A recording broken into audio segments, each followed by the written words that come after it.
Cyprus, Canada और Croatia की यात्रा पर पीएम मोदी द्विपक्षीय वार्ता कर लिमासोल में व्यापार जगत के नेताओं को करेंगे। सीएम रेखा गुप्ता ने की हरियाणा की तारीफ, पंजाब सरकार पर कसा सीएम रेखा ने तंज, कहा कुछ शक्तियां पंजाब में ग्रहण की तरह है।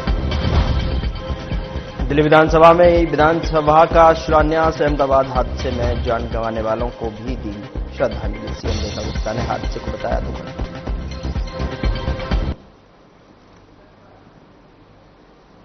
नमस्कार, मैं हूं आपके साथ गौरव राजेंद्र। बुलेटिन की शुरुआत करते हैं। प्रधानमंत्री नरेंद्र मोदी साइप्रस के राष्ट्रपति निकोस क्रिस्टोलोडाइस के निमंत्रण पर 15 से 16 जून को साइप्रस की आधिकारिक यात्रा पर गए हुए हैं। यह 2 दशकों में किसी भारतीय प्रधानमंत्री की साइप्रस की पहली यात्रा है। अपनी यात्रा के दौरान पीएम मोदी राष्ट्रपति क्रिस्टोलोडाइस के साथ ये द्विपक्षीय वार्ता करेंगे और लिमासोल में व्यापार जगत के नेताओं को संबोधित करेंगे। इसके बाद पीएम मोदी 16-17 जून को कनाडा में G7 शिखर सम्मेलन में भाग लेंगे और अपनी यात्रा के अंतिम चरण में पीएम मोदी 18 जून को क्रोएशिया का भी दौरा करेंगे।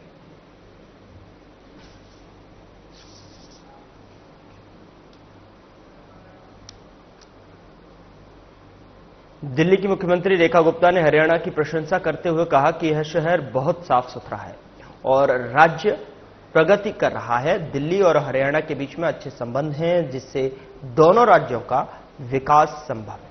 उन्होंने उम्मीद जताई कि हरियाणा से दिल्ली को आगे भी सहयोग मिलता रहेगा। साथ ही रेखा गुप्ता ने पंजाब की स्थिति पर चिंता जताते हुए कहा कि कुछ शक्तियां पंजाब में ग्रहण की तरह बैठी हैं, जिससे न तो पंजाब का विकास हो पा रहा है और न ही अन्य राज्यों के साथ में उचित समन्वय हो पा रहा है। यहाँ से पहले मनोहर लाल खट्टर जी भी विधायक रहे, अब जगमोहन जी विधायक हैं। सभी एक टीम वर्क के नाते जिस तरीके से काम करते हैं, शहर भी आगे बढ़ रहा है, राज्य भी आगे बढ़ रहा है और मुझे लगता है कि इसी संगठन के साथ में राज्य का विकास होता है और दिल्ली और हरियाणा के बहुत ही ऐसे संबंध है जिसके कारण से दोनों राज्यों का विकास संभव है। तो मैं ये समझती हूँ कि हरियाणा राज्य का पूरा सहयोग दिल्ली को हमेशा मिलता रहेगा और दिल्ली के विकास में हरियाणा की महत्वपूर्ण भूमिका रहेगी। कभी पंजाब पानी नहीं देता, कभी ज्यादा छोड़ देता है, कभी पराली का धुआं, तो एक समन्वय तीनों राज्यों में बने, उसके लिए क्या प्रयास? कुछ ऐसी शक्तियां पंजाब राज्य पे ग्रहण के जैसे बैठी हैं, जिसके कारण से ना तो स्वयं पंजाब डेवलप हो पा रहा है, ना ही बाकी राज्यों के साथ में उनका कोऑर्डिनेशन ठीक हो पा रहा है। तो मुझे लगता है कि उन्हें विचार करने की आवश्यकता है। उधर दिल्ली की सीएम रेखा गुप्ता ने कहा कि दिल्ली विधानसभा में ई-विधान पेपरलेस विधानसभा के शिलान्यास कार्यक्रम से पूर्व हम सभी ने अहमदाबाद में हुए दुर्भाग्यपूर्ण विमान हादसे में जान गंवाने वाले नागरिकों को 2 मिनट का मौन रखकर श्रद्धांजलि अर्पित की है। यह हादसा पूरे राष्ट्र के लिए अत्यंत दुखद और पीड़ादायक है। ईश्वर दिवंगत आत्माओं को शांति प्रदान करे और शोकाकुल परिजनों को यह अपार दुख सहने की शक्ति दे।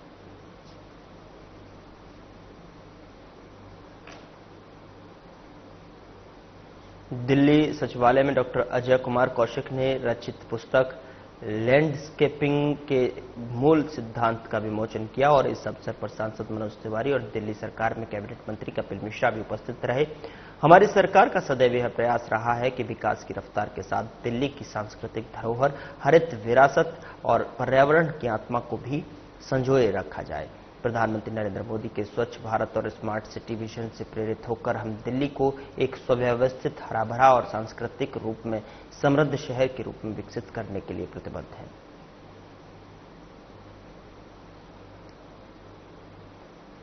गुजरात के अहमदाबाद में गुरुवार को जो भयानक दर्दनाक हादसा हुआ, उसने देश के हर शख्स को गमगीन कर दिया। एयर इंडिया का dreamliner plane Ahmedabad airport से उड़ान भरने के लिए मिनट बाद ही बेहद खतरनाक ढंग से क्रैश हो गया। लोगों के लिए प्रार्थना करने हेतु सेक्रेड हार्ट कैथेड्रल में मोमबत्ती जलाकर शोक सभा का आयोजन किया गया। Place them at your feet. in solidarity with all those who are grieving and mourning for the loss of their loved ones. We are not able to fathom at this particular moment their sorrow. We can only be with them in prayer, sending from here, as we have heard, the vibrations of our love and of our peace that is so very important for them at this particular moment. Delhi metro की blue line Karol Bagh और कीर्ति नगर के बीच बाधित रही, जिसके चलते सेवाओं में देरी रही। हालांकि इस बीच जो है सभी लाइनों पर सेवा सामान्य रही, लेकिन ब्लू लाइन बाधित होने की वजह से यात्रियों को अपने गंतव्य तक पहुंचने में काफी परेशानी हुई और लोगों को देरी का भी सामना करना पड़ा। उधर राजधानी में सुबह तेज हवाओं के साथ बारिश हुई और जिससे कि दिल्ली के तापमान में काफी गिरावट दर्ज की गई और लोगों को भीषण गर्मी से राहत मिली है। सुबह के समय 80 से 100 किलोमीटर प्रति घंटे की रफ्तार से तेज हवाएं चलने और बारिश के कारण यातायात बाधित हुआ है।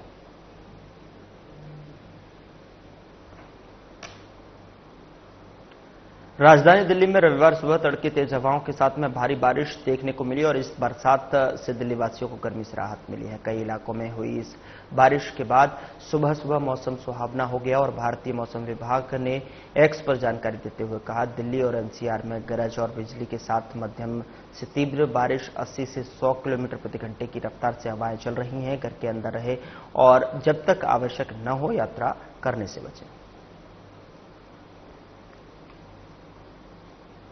उधर केंद्र में मोदी सरकार के 11 साल पूरे हो चुके हैं, जिसको लेकर जो है बीजेपी देश भर में प्रेस कॉन्फ्रेंस कर रही है, केंद्र सरकार के कार्यों को सभी के सामने रख रही है। इसी कड़ी में दिल्ली में बीजेपी प्रदेश अध्यक्ष वीरेंद्र सचदेवा और सीएम रेखा गुप्ता ने भी प्रेस कॉन्फ्रेंस कर केंद्र सरकार के 11 सालों का जो है रिपोर्ट कार्ड पेश किया। साल की केंद्र सरकार के कार्यों को यदि दिल्ली के लोगों की दृष्टि से मैं देखूं कि हमें और जीने की चाहत ना होती अगर तुम ना होते। जिस स्थिति में दिल्ली की जनता ने 11 साल में निर्वाह किया, जो हालात थे, अभी प्रदेश अध्यक्ष जी ने कहा कि कोविड का समय याद करो। सच में यदि केंद्र की आदरणीय प्रधानमंत्री नरेंद्र मोदी जी के नेतृत्व की सरकार ना होती तो दिल्ली की क्या हालत होती। मैंने पीछे एक डाटा में बताया था कि दिल्ली सरकार ने मात्र 97 लोगों को कोविड डेथ के रिलीफ अमाउंट बांटे, यानी उनके हिसाब से केवल 97 मौत हुई थी, जबकि दिल्ली के हर एक व्यक्ति ने देखा कि किस तरीके से शमशान घाट भरे हुए थे। उन्होंने रिकॉर्ड पे भी नहीं लिया। उस समय किसने हाथ थामा?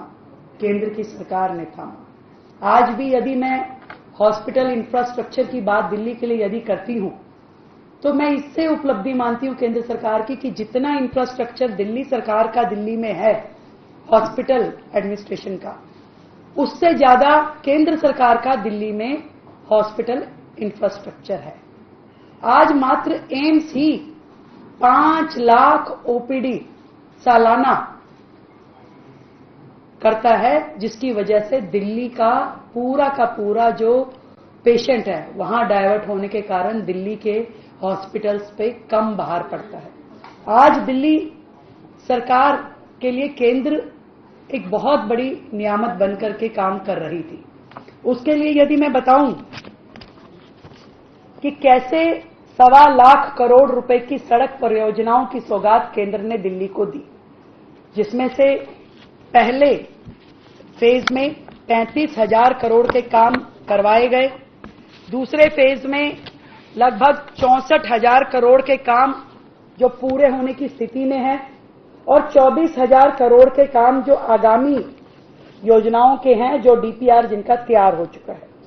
इनमें वो सभी सड़कों की चर्चा मैं जरूर करना चाहूंगी जो शिव मूर्ति से नैंसल मंडेला रोड, जो लगभग 7 किलोमीटर लंबी अंडरग्राउंड टनल का निर्माण है, आईएनए से एयरपोर्ट तक का एलिवेटेड रोड है जो आगे जाके फरीदाबाद और गुड़गांव को जोड़ेगा, और इसी तरीके से कटरा व अमृतसर को जोड़ने वाला हाईवे या यूईआर सेकंड और यूईआर की जो एक्सटेंशन है अलीपुर से ट्रॉनिका सिटी जो कि दिल्ली देहरादून मार्ग को जोड़ेगा, ये सभी दिल्ली की लाइफलाइन बन के उभरे हैं, जो कि न केवल दिल्ली का कंजेशन खत्म करने में, उसे कम करने में सहयोगी हैं, बल्कि दिल्ली को एक मोबिलिटी प्रदान करते हैं।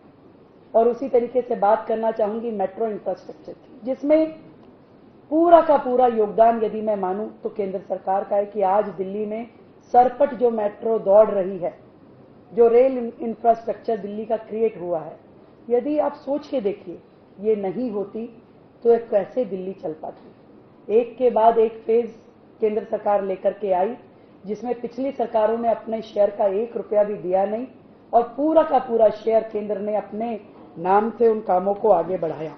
इसी श्रृंखला में जितने भी हमारे दिल्ली में केंद्र सरकार के कॉलेजेस और स्कूल काम कर रहे हैं, वो दिल्ली के लिए अपने आप में एक बहुत बड़ी सहायता है। दिल्ली की महिलाओं की बात यदि मैं करती हूं तो दिल्ली में लगभग 3 लाख गर्भवती महिलाओं को प्रधानमंत्री मातृ वंदन योजना के तहत 5,000 रुपये महीना केंद्र सरकार ने लगातार दिया। इसी तरीके से लगभग 2.5 लाख गरीब महिलाओं को प्रधानमंत्री उज्ज्वला योजना के तहत मुफ्त गैस के सिलेंडर भी, गैस कनेक्शन भी बांटे गए। और मुद्रा योजना की बात यदि मैं करती हूं तो लगभग 20,000 करोड़ रुपए के ऋण जो है वो दिल्ली निवासियों को केंद्र सरकार द्वारा वितरित किए गए। वो समय भी सब याद कर लें, कोविड की ही बात कर रही हूं कि जब 80 लाख नागरिकों को प्रधानमंत्री गरीब कल्याण अन्न योजना के तहत मुफ्त राशन दिया गया, जो आज तक चल रहा है। जब दिल्ली सरकार, पिछली दिल्ली सरकार अपने घर के दरवाजे बंद करके छिपके बैठ गए थे, तब केंद्र ने ही आकर के यहां मदद की, जो मदद आज तक चल पा रही है। 1731 कॉलोनियों का नियमितीकरण, वो एक बहुत बड़ी रिलीफ थी दिल्ली के लिए। और इसी तरीके से दिल्ली ग्रामोद्योग अभियान में 960 करोड़ रुपए का आवंटन करके जितनी योजनाएं दिल्ली के गांवों में शुरू की गई, वो भी मात्र केंद्र सरकार का ही योगदान दिल्ली को मिला। 2 लाख स्ट्रीट वेंडर्स को, जिनको लगभग 300 करोड़ रुपए का ऋण दिल्ली में केंद्र सरकार द्वारा दिया गया, जिसके कारण से उन लोगों ने अपनी रोजी रोटी को बढ़ाने के लिए कार्य कर पाए।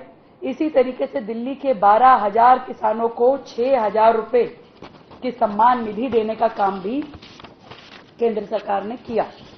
और दिल्ली का एक जो चेहरा बदलने का काम केंद्र ने किया, भारत मंडपम के माध्यम से, यशोभूमि के माध्यम से, पीएम संग्रहालय, हमारा शहीद स्मारक स्थल, doctor Bhimrao Ambedkar international centre, कर्तव्य पथ, अमृत उद्यान, ये सभी वो स्थान हैं जो दिल्ली को पूरे देश में एक पॉजिटिव चेहरा देते हैं।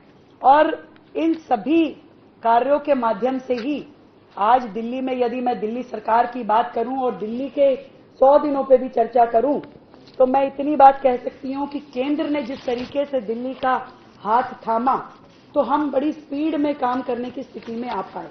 हमारे सामने जो चैलेंजेस थे सरकार बनते ही, चाहे वो यमुना की सफाई का, चाहे पर्यावरण का, या फिर कूड़े के पहाड़ का, हर जगह केंद्र ने दिल्ली की मदद की। पहले भी करती थी, पिछली सरकारों के समय में भी किया, परंतु आज उस मदद को रिकॉग्नाइज किया जा रहा है। आज हम ये कह सकते हैं कि यमुना सफाई और जल सीवर व्यवस्था जो दिल्ली की है, उसके लिए जब हमने अपने फंड में 9,000 करोड़ रुपए रखे, तो बड़ी तेजी से उस दिशा में हम काम कर रहे हैं। दिल्ली में नई सीवर लाइन बिछाने का काम, नई पानी की लाइनें बिछाने का काम और डिसेंट्रलाइज एसटीपी बनाने का काम, उनको मंजूरी दी जा चुकी है। और समय के साथ वो जब तैयार हो जाएंगे तो तेजी से हमें यमुना के जल में फर्क दिखाई देने लगेगा। और जो पुराने एसटीपीज थे, 38 की संख्या थी, जो लगभग पूरी तरीके से डेड थे, उनको भी हमने रिवाइवल का काम शुरू किया। और आज की डेट में 15 से 16 STPs को हम पूरी तरीके से रिवाइव कर चुके हैं। मैं एजुकेशन की भी बात करना चाहूंगी, जिसका ढिंडोरा पिछली सरकारें पीटती थी, परंतु उसमें कोई भी ऐसा काम जिसे हम कहें कि दिल्ली के बच्चे के भविष्य को आगे ले जाने की दिशा में सहयोगी होता, वो नहीं किया गया था। आज जब हम एजुकेशन के क्षेत्र में काम कर रहे हैं तो एक होलिस्टिक अप्रोच के साथ हम आगे बढ़ रहे हैं। केंद्र की राष्ट्रीय शिक्षा नीति के सहयोग के साथ दिल्ली में बच्चे पढ़ाई पूरी करें और केजी से लेकर पीजी तक की उनकी शिक्षा निर्विघ्न बेस्ट टेक्नोलॉजी के साथ, बेस्ट इंफ्रास्ट्रक्चर के साथ में हो। इसके लिए हमने 12,000 करोड़ का फंड भी रखा और लगातार उस दिशा में काम भी दिल्ली सरकार कर रही है। हेल्थ की दिशा में भी मैं ये बताना चाहूंगी कि जिस तरीके से भ्रष्टाचार पहले की सरकारों में व्याप्त था, इस सेगमेंट में हमने पूरी तरीके से जितनी भी भ्रष्टाचार की लीकेजेस थी उसको बंद करने का काम किया है। हर चीज जगह नीतिगत फैसले लिए गए हैं। सेंट्रल प्रोक्योरमेंट के माध्यम से खरीद, जो हमारे अस्पतालों में थी, हजार वैकेंसीज डॉक्टर्स की, पैरामेडिकल स्टाफ की, उसकी भरपाई करने के लिए पहली बार दिल्ली में 10-12 साल के बाद नियुक्तियां हो रही हैं, जो कि परमानेंट है। हमने 1500 नर्सिस अभी उनको हम अपॉइंटमेंट लेटर दे रहे हैं ताकि वो जो इंफ्रास्ट्रक्चर की कमी थी स्टाफ के कारण, उसको हम पूरी कर रहे हैं, जो कि पहली बार हो पा रहा है। कूड़े के पहाड़ों की भी बात मैं बताना चाहूंगी। जो सरकारें कूड़े के पहाड़ों पे झूठे वादे करती रही थी, उनके हटाने के झूठे वादे करती रही थी, जनता ने उन्हें अब हटा दिया। उनकी वास्तुस्थिति अब मैं बताना चाहती हूं कि ये तीनों के तीनों जो कूड़े के पहाड़ हैं, जिनकी हाइट लगभग 60 से 65 मीटर की थी, आज उनको लगभग हम 30 से 40 मीटर पे लेकर के आए हैं और समयबद्ध तरीके से, जिसमें से एक जो ओखला वाली साइट है उसे हम मार्च 2026 तक पूरा कर लेंगे और बाकियों का भी निस्तारण हम समयबद्ध तरीके से कर रहे हैं। इसमें मुख्य भूमिका रहेगी नए वेस्ट टू एनर्जी प्लांट्स की। 4 नए waste to energy plant Delhi सरकार बनाने जा रही है, जिसके बाद पूरी तरीके से ये जो लीगेसी वेस्ट है दिल्ली का, ये नियंत्रण में आ पाएगा। इस और पूरा काम सरकार कर रही है। जो दिल्ली की सबसे बड़ी महत्वाकांक्षी योजना थी आयुष्मान, केंद्र ने लगातार पिछली सरकारों को कहा, पर पिछली सरकारों ने उन्हें अपनाया नहीं। दिल्ली की जनता का नुकसान हुआ, परंतु हमने आते ही सबसे पहले दिन पहली कैबिनेट में आयुष्मान योजना को दिल्ली में लागू किया, वय वंदन योजना को दिल्ली में लागू किया और न केवल लागू किया बल्कि जो केंद्र के 5 लाख रुपए की योजना थी, उसमें दिल्ली की ओर से हमने और 5 लाख जोड़ के ऐसे 10 लाख में आयुष्मान योजना के रजिस्टर्स को लाभ और वय वंदन योजना के लाभार्थियों को भी हमने 10 लाख रुपए तक का इलाज करवाने के लिए दिल्ली में ये योजना का रजिस्ट्रेशन शुरू करवाया। और मुझे खुशी है कि लगभग इस समय तक 1000 लोग अपना इलाज इस योजना के तहत ले चुके हैं। आरोग्य मंदिर, 1100 आरोग्य मंदिर हमने दिल्ली में नए बनाने का जो प्लान किया था, मुझे खुशी है कि उसमें से 33 आरोग्य मंदिर इस 100 दिन के छोटे से अपने कार्यकाल में हम लोग रेडी कर चुके हैं, जिसका उद्घाटन हम 14 तारीख को कर रहे हैं। बड़े बड़े नीतिगत फैसले इस समय में किए गए और केंद्र सरकार का पूरा सहयोग डबल इंजन सरकार के नाते मैं समझती हूं दिल्ली को लगातार मिल रहा है। और दिल्ली के लोगों के लिए 11 साल केंद्र के, 100 दिन दिल्ली सरकार के एक नया सूर्योदय लेकर के आए हैं। दिल्ली अब बेहतरी की ओर है, विकसित दिल्ली बनेगी, स्वच्छ और सुंदर दिल्ली बनेगी। धन्यवाद। सेवा, सुशासन और गरीब कल्याण के 11 वर्ष माननीय प्रधानमंत्री श्रीमान नरेंद्र मोदी जी के नेतृत्व में हमारी केंद्र सरकार ने पूरे किए हैं। और अगर मैं इसको यूं कहूं कि नरेंद्र मोदी जी ने इस पूरे 11 वर्षों में एक नया शासकीय मूल मंत्र दिया, वो है रिफॉर्म, परफॉर्म and transform. ये 11 वर्ष राष्ट्र सेवा के हैं, ये 11 वर्ष राष्ट्रीय गौरव के हैं, ये 11 वर्ष भारतीय राजनीति इतिहास के स्वर्णिम काल के हैं, ये 11 वर्ष आत्मविश्वास के हैं, ये 11 वर्ष जन जन के विश्वास के हैं, ये 11 वर्ष विश्वास के हैं। फिलहाल बुलेटिन में इतना ही। नमस्कार।